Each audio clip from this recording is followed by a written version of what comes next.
Hi hello every one welcome to the one life one voice. நம்ம இன்னைக்கு எதை பற்றி பார்க்க போகிறோம்னா, நம்ம லாஸ்ட்டாக பார்த்த ட்ராமோட அடுத்த எபிசோட தான் பார்க்க போகிறோம். லாஸ்ட் எபிசோடில் என்ன ஆச்சுன்னா, நம்ம ஹீரோயினை அந்த இம்மோட்டல் காட்ஸ்லேருந்து காப்பாற்றி நம்ம ஹீரோ வந்துட்டு அவனோட இடத்துக்கு கூட்டு போக பார்த்தான். ஆனால் அவளுக்கு அதில் சுத்தமாக விருப்பமே கிடையாது. சாச்சுவான் எவ்வளோ தான் தடுக்க ட்ரை பண்ணாலும் ஹீரோ வந்துட்டு அவனை அட்டாக் பண்ணிட்டு ஹீரோயினை தூக்கிட்டு வந்துட்டான். அப்படி அவனோட இடத்துக்கு போகும்போது அவனோட இடத்துல உள்நாட்டு போர் நிறையா நடந்துட்டு இருக்கு போல. அவனோட ஆட்களுக்குள்ளேயே சண்டை போட்டுக்கிறாங்க. இவனோட டிராகன் கிராஸ் ஆனதை பார்த்துட்டு அது அது நம்மளோட காடு தானே அப்படின்ட்டு எல்லாருமே ஷாக் ஆகுறாங்க. அவன் வந்து இறங்கின உடனே எல்லாருமே ஆயுதத்தை கீழே போட்டுட்டு நம்ம ஹீரோக்காக மண்டி போட்டு நிற்கிறாங்க. நீங்கள் மறுபடியும் வந்துட்டீங்களா அப்படின்ட்டு. அதில் ஒருத்த மட்டும் முறைச்சிக்கிட்டே இருக்கான் ஹீரோவை. அவன் தான் ஹீரோவோட தம்பி. இவன் இப்படி முறைச்சிக்கிட்டே இருக்கான். மற்றவங்க எல்லாம் மண்டிட்டு அவன் கையில் வந்து முத்தம்லாம் கொடுக்குறாங்க. ஹீரோயின் பார்த்துட்டு, ஓஹோ இவங்க தனியாக ஒரு நாடையே கட்டி வச்சிருக்கானா, எல்லாருமே வீந்து கும்பிட்றாங்க, நம்மளும் வீந்து கும்பிடாம இருந்தா இவன் ஏதாவது பண்ணிடுவான் அப்படின்ட்டு அவளை வீந்து கும்பிடுறா. வேற வழி. கட் பண்ணி சாச்சுவானி இம்மோட்டல் காட்ஸ் தான் காமிக்கிறாங்க. அவங்க என்ன பண்ணுறாங்கன்னா, அவளுக்கு அவனோட பேரே தெரியல, ஆனால் நம்ம ஃபேரி அவன் தூக்கிட்டு போயிட்டான் அப்படிங்கிற மாதிரி பேசிகிட்டு இருக்கும்போது, சாச்சுவானி இது என்னோட தப்பு தான், எனக்கு மட்டும் பர்மிஷன் கொடுங்க, நான் இங்கேருந்து போயிட்டு அவளை நான் காப்பாற்றிட்டு வரேன் அப்படின்னு சொல்லும்போது, ஒரு ஃபேரிக்காக உன்னோட உயிரை நீ பணைய வைப்பியா? இங்கே இருக்கிறவங்களோட அடுத்த நம்பிக்கையே நீ தான், நான் அவளை போய் காப்பாற்றி ஆகணும் அப்படிங்கிற மாதிரி சாச்சுவானி சொல்லும்போது, அவங்க அண்ணங்காரன் என்ன சொல்கிறாங்கன்னா, இப்போ நான் தான் இங்கே தலைவர், என்னோட ஆணை இல்லாமல் நீ வெளியில் எங்கேயும் போக முடியாது அப்படிங்கிற மாதிரி அங்கே சேச்சவனை லாக் பண்ணி வைக்கிறாங்க. அந்த ஆளுக்கு தான் சுத்தமாக பிடிக்கலையா ஹீரோயின் கூட வருகிறது. அப்புறம் ஹீரோயின் அந்த டிராகன் தான் வந்து கூப்பிட்டு போகிறான். எங்கே போய் என்ன கூப்பிட்டு போகிறேன்? அதுவா ஒரு கொடோனுக்கு அப்படிங்கிற மாதிரி சொன்ன உடனே, கொடோனா இது முன்னாடியே இவன் ஹீரோ பையன் சொல்லியிருக்கானே, அந்த இடத்துல தான் ஃபேரியை அப்படியே பொறிச்சு திம்போம், அவிச்சு திம்போம், அப்புறம் பச்சையாக கடிச்சு கூட திம்போம் அப்படிங்கும்போது, உங்களுக்கெல்லாம் நான் எவ்வளோ நல்லது பண்ணியிருக்கேன், என்னை கூட்டு போய் வச்சு திங்க பார்க்குறீங்களே அப்படிங்கிற மாதிரி திட்டுவா. அதுக்கு அது ஒரு சாதாரண படுக்கார தான், நீ யோசிக்கிற அளவுக்குலாம் ஒன்றுமே கிடையாது அப்படிங்கிறப்ப, அப்போது அவன் என்னை கொல்லலாம் நினைக்கலையா, உன்னை கொல்லணும்னு நினச்சிருந்தா அங்கேயே கொண்டு இருப்போமே, இவ்வளோ தூரம் நான் கூட்டிகிட்டு வந்திருக்க மாட்டோமே அப்படின்னு சொல்லும்போது, டிராகன் குட்டி பிள்ளை உனக்கு ஒரு நாள் இருக்குது அப்படிங்கிற மாதிரி அவன் முறைச்சிக்கிட்டு இருக்கிறா. அங்கே கட் பண்ணி நம்ம ஹீரோவை காட்டினா, நம்ம அசிஸ்டன்ட் பைப்பில் தான் பேசிகிட்டு இருக்கான். அவளை வந்துட்டு அந்த ரூமில் தங்க வச்சிட்டேன், ஆனால் எல்லாத்துமே வித்தியாசமாக பார்த்துட்டு இருக்கா. அது மட்டும் இல்லாமல் நம்மக்கிட்ட இருக்கிற பெஸ்ட்டு மருத்துவர்கள்லாம் அங்கே அனுப்பிச்சி வச்சு அவங்கள சரி பண்ணுறதுக்காக ஏதாவது பண்ணிகிட்டு இருக்கேன் அப்படின்னு சொல்லும்போது, அந்த சிஎன்சியில் பற்றி படிக்கும்போது ஒரு வாளை பற்றி கேள்விப்பட்டேன். அந்த வாள் வந்துட்டு நம்ம காலகட்டத்திலேயே அது சிதறடிக்கப்பட்டுடுச்சு, அது வெள்ளி ஆற்றுக்கு கீழே இருக்குது, ஒரே ஒரு துண்டு மட்டும் இருக்குது அப்படிங்கிற மாதிரி நான் கேள்விப்பட்டிருக்கேன். அந்த வாளை போய் தேடி எடுத்துகிட்டு வா, அதில் யாராவது ஒருத்தங்களை நம்ம ரிலீஸ் பண்ண முடியும் அப்படிங்கிற மாதிரி ஹீரோ வந்துட்டு அவனோட அசிஸ்டண்ட்டுக்கு வேலை கொடுத்துட்ருக்கான். அதே நேரம் அங்கே பார்த்தா நம்ம இருக்கிற அந்த 3 ட்ரைபு அரக்கிகள் இருக்காங்கல்ல, அவங்கெல்லாம் ஃபேரின் தான் இப்படி தான் இருக்குமா, இவ்வளோ அழகாக இருக்குமா, நாங்கள் புக்கிலலாம் பார்த்தோம் ரொம்ப மோசமாக இருந்தது அப்படின்னு, இதை சாப்பிடு இதை சாப்பிடு, என்னோட கடவுள் வந்துட்டு உங்களை கூப்பிட்டு வந்திருக்காரு, அப்படி என்ன உன்கிட்ட இருக்குது, அது மட்டும் இல்லாமல் இருக்கிற பெஸ்ட்டு அந்த க்ரீமு ஃபேஸ் க்ரீம் இதெல்லாம் கொண்டு வந்து உனக்கு கொடுக்க சொல்லியிருக்காரு அப்படின்ட்டு எல்லாருமே போட்டு டார்ச்சர் பண்ணிகிட்டு இருக்காங்க. அந்த நேரத்தில் கரெக்டாக ஹீரோ வந்துட்டு, நீங்கள் கூட்டு வந்த ஃபேரி எதுவும் சரியில்லைங்க, எது கொடுத்தாலும் வேணாம் வேணாங்குது அப்படிங்கிறப்ப, அவள் போரே இழுத்து மூடிக்கிட்டு, ஐயையோ என் பக்கத்தில் வராதிங்க, என்னை மன்னிச்சிருங்க, ஏய் இப்போ எது ஓவரான்னு அடிச்சிட்டு இருக்கிற, இவ்வளோ நாள் என்னை திமுறா அப்படியே என்னை அடக்கிட்டு தானே இருந்த, இப்போ மட்டும் என்ன பயம், அப்போ நீ சாதாரண ஆவின்னு நினச்சேன், இப்போ தான் தெரியுது நீ மிகப்பெரிய பெரிய பெரிய ஆவி அப்படின்ட்டு, அதனால கொஞ்சம் பயமாக இருக்குது, இப்போ நீ என்கிட்ட நார்மலாக இருப்பியா இருக்க மாட்டியாங்கும்போது, நீ இங்கேருந்து போனாதான், இல்லைன்னா எனக்கு பயமாக இருக்கும் அப்படின்ட்டு அவள் போகிறக்குள்ளேயே இருக்கா, எவ்வளோ திருத்த முடியாது அப்படின்ட்டு அவன் அங்கேருந்து கிளம்பிடுறான். அங்கே கட் பண்ணி நம்ம மாஸ்க் மேலே காட்டினா, இப்போ வந்துட்டு அந்த ஃபேரியையும் அவன் தான் எடுத்துகிட்டு போயிட்டான். டெஸ்டினி புக்கு யார்கிட்ட இருக்குன்னே தெரியல, இங்கேருந்து வேவ் பார்க்க யாரையாவது அனுப்பணும் அப்படிங்கிற மாதிரி, ஹீரோட இடத்துக்கு ஆள் அனுப்பணும் அப்படிங்கிற மாதிரி அவன் பிளான் பண்ணிகிட்டு இருக்கான். அதே நேரம் ஹீரோயின் என்ன பண்ணுறான்னா, அங்கே இருக்கிற பூச்செடியெல்லாம் எடுத்து அந்த பூச்செடிகிட்ட பேசிகிட்டு இருக்கா.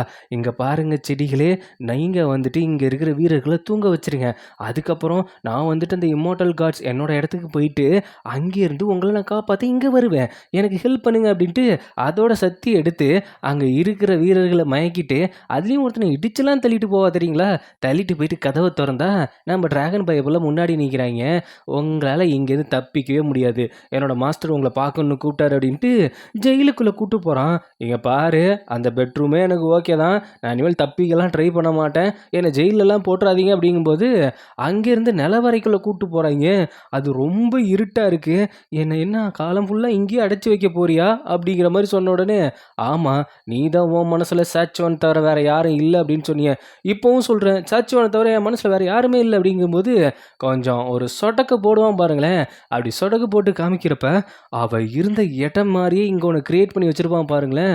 ஒவ்வொரு இடத்துலயும் போயிட்டு, அவ்ளோ சந்தோஷமா அந்த விஷயத்தங்கள்லாம் பார்த்துட்டு இருக்கா. "ஐ ஜாலி, ஜாலி, ஜாலி. நான் வந்துட்டு வந்துட்டேன், வந்துட்டேன், வந்துட்டேன். என்ன கொண்டாந்து விட்டுட்ட" அப்படின்ட்டு சந்தோஷப்பட்டுட்டு இருக்கும்போது, "உனக்கு புடிச்சிருக்கா? புடிச்சிருக்கா?" அப்படிங்கும்போது, "எனக்கு ரொம்ப புடிச்சிருக்கு. ஆனா என்னோட ஃப்ரெண்ட்ஸ் எங்க? அந்த புல்செடி, ஆர்க்கிட் செடி அவங்கலாம். நான் உனக்காக இத ஒவ்வொரு விஷயத்தையும் நான் கஷ்டப்பட்டு ரெடி பண்ணேன்" அப்படிங்கும்போது, "அப்போ இது என்னோட இடம் இல்லையா?" "இல்ல, இல்ல. இது என் இடத்துல இருக்க உன்னோட இடம் மாரியே நான் ஒவ்வொன்னும் பார்த்து, பார்த்து செஞ்சேன்" அப்படின்னு சொல்றப்ப, "அப்ப இதனால உனக்கு சந்தோஷம் இல்லையா?" அப்படின்னு கேட்குறான். அவளுக்கு எப்படி சந்தோஷம் இருக்கும்? "நீ பண்ணதுல எனக்கு சந்தோஷம் தான். ஆனா, இது என்னோட இடம் இல்ல. நீ என்னோட இடத்துலயே கொண்டு போய் விட்டுர்றியா? நான் அங்க சாச்சுவானோட இருக்கிறது தான் சந்தோஷம்" அப்படின்னு சொல்லும்போது, இவனுக்கு பொசசிவ் லைட்டா எட்டி பார்க்க ஆரம்பிச்சுருது. "நான் இவ்ளோ தூரம் உனக்காக அணு அணுவா செஞ்சிருக்கேன். ஆனா, உன் மனசே அவன தேடி தான் போகுதா? நீ இங்கேயே கெட. இங்கேருந்து உன்ன நான் வெளியிலயே கூட்டு போக மாட்டேன்" அப்படின்ட்டு அவன் அங்கேயே அடைச்சு வச்சுட்டு கோவத்துல வெளியிலே போயிடுறான். ஹீரோயின் இருந்த இடம் வந்துட்டு, அது சூரிய வெளிச்சம் இல்லனாலும், அங்க இருக்கிறது எப்பவும் பிரைட்னஸா இருக்கும். ஆனா, இங்க வந்துட்டு எப்ப பார்த்தாலும் இடி இடிச்சிட்டு இருக்கா. இவ போயிட்டு போர்வைய போத்திக்கிட்டு, "எனக்கு இந்த இடி சத்தம் கேட்டாலே ஆவாது. அது மட்டும் இல்லாம என்ன சுத்தி இருட்டா இருந்தாவே எனக்கு சுத்தமா புடிக்காது. டேய் தீய சக்தி எங்கடா இருக்கிற? வாடா, வாடா" அப்படின்ட்டு ஒவ்வொரு பக்கமும் போய் திட்டிட்டு இருக்கா. "நீ மட்டும் என் கையில கிடைச்ச, உன்ன கொன்னுடுவேன்டா. சாச்சுவான் கையில குடுத்து உன்ன சாவடிச்சுருவேன்டா. டேய் கேக்குதா? வந்து தொலடா, வந்து தொலடா" அப்படின்னு கத்திக்கிட்டு இருக்கா. இவன் ரொம்ப நாள் ஆயிப்போச்சு போல. கேட்குறான் அசிஸ்டன்ட்ட, "என்ன பண்ணிட்டு இருக்கா?" அவ எப்பவுமே உன்ன புடிச்சு திட்டிட்டு இருக்காங்களா மாஸ்டரு. அது மட்டும் இல்லாம, இப்பலாம் சாப்பிடுறதே இல்லையாம். உண்ணாவிரதம் இருக்காங்களாம். இருந்துட்டு போட்டும். அவளுக்கு என்னன்னா எனக்கு என்ன இப்ப? முன்ன தான் சியான்சில் இருக்கிறதால அவ என்ன ஃபீல் பண்ணாலும் எனக்கு வந்துட்டு இருந்தது. இப்போ வந்துட்டு என் தம்பி தான் என்ன பார்க்க வந்து, பாசத்துல பார்க்க வந்த மாரி கோவத்துல பார்க்க வந்து, இந்த ஜேடு ரிங்க வேற என்ட்ட குடுத்துட்டு போயிட்டான். அது மட்டும் இல்லாம உங்க தம்பி உங்க மேல கோவமா இருக்கிற மாரி இருக்கு. ஆமா, எப்படி கோவம் இல்லாம இருக்கும்? அவங்க அப்பாவ எங்க அப்பாவ அவன் கண்ணு முன்னாடியே குத்தி கொன்னோம்ல. என்ன கொல்ல தான் வெயிட் பண்ணிட்டு இருக்கான். ஆனா அதுக்கான நேரம் இன்னும் அவனுக்கு வரல. வரும்போது அவன நான் சமாளிச்சுக்கிறேன் அப்படிங்கிற மாரி ஹீரோ இங்க பேசிட்டு இருக்கான். ஆக மொத்தத்துல அவன் பக்கத்திலேயே ஆப்ப ரெடியா வச்சுக்கிட்டு இருக்கிறான் ஹீரோ.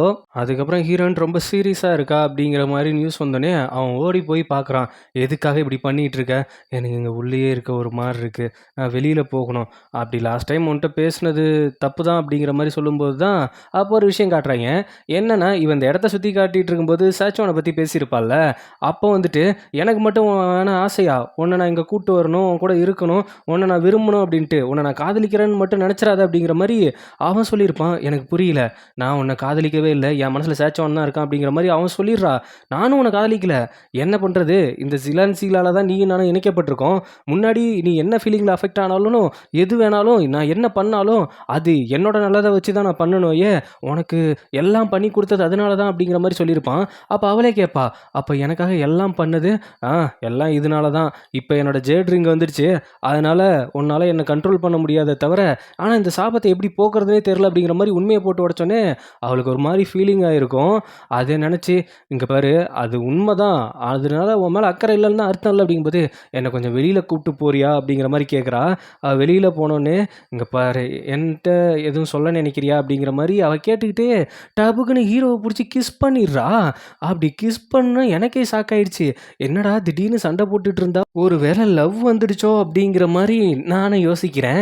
இதோட இந்த எபிசோட் முடியுது. இதுக்கப்புறம் என்ன ஆக போகுதுங்கிறத நம்ம அடுத்த எபிசோட்ல பார்ப்போம். சீனராஜு ப்ரோ ரொம்ப தேங்க்ஸ் ப்ரோ. அதுக்கப்புறம் சத்யபாமா அப்படிங்கிற பேரு சத்யபாமா இல்ல கோகுல் ப்ரோ ரொம்ப தேங்க்ஸ் ப்ரோ. புதுசா அனீஷுங்கிற ப்ரோ உங்கள் வாய்ஸ் ரொம்ப நல்லாயிருக்கு அப்படிங்கிற மாரி சொல்லியிருந்தீங்க. ரொம்ப தேங்க்ஸ் ப்ரோ. அதுக்கப்புறம் தியா ஹாசினி சிஸ்டர் எனக்கும் இன்ட்ரெஸ்டிங்கா இருக்குது உங்கள் கமெண்ட்ட பார்க்கும்போது. அப்புறம் இன்னொருத்தவங்க பேர் தெரியவே இல்ல. அவங்க பேர் யுனிஷான்னு நெனைக்கிறேன். அப்புறம் கிருஷ்ணவேரி சிஸ்டர் ஹார்ட்டா போட்டிருந்தீங்க. ரொம்ப தேங்க்ஸ் சிஸ்டர். கௌதம் ப்ரோ நீங்க சொன்னது கரெக்ட்டு தான் அப்படிங்கிற மாரி சொல்லியிருந்தீங்க. நீங்களும் லவ்ல ஃபீல் பண்ணியிருக்கீங்களா அந்த விஷயத்த? நந்தினி சிஸ்டர், அப்புறம் அசார் அவங்களுக்கு ரொம்ப தேங்க்ஸ். அதுக்கப்புறம் துர்கா சரவணன் அப்படிங்கிறவங்களும் கமெண்ட் பண்ணியிருந்தாங்க. ரொம்ப தேங்க்ஸ். என்னோட வீடியோ உங்களுக்கு பிடிச்சிருந்தா லைக் பண்ணுங்க, ஷேர் பண்ணுங்க, சப்ஸ்கிரைப் பண்ணுங்க. கண்டிப்பா கமெண்ட் பண்ணுங்க. அதில மூலியமா நம்ம பேசலாம்.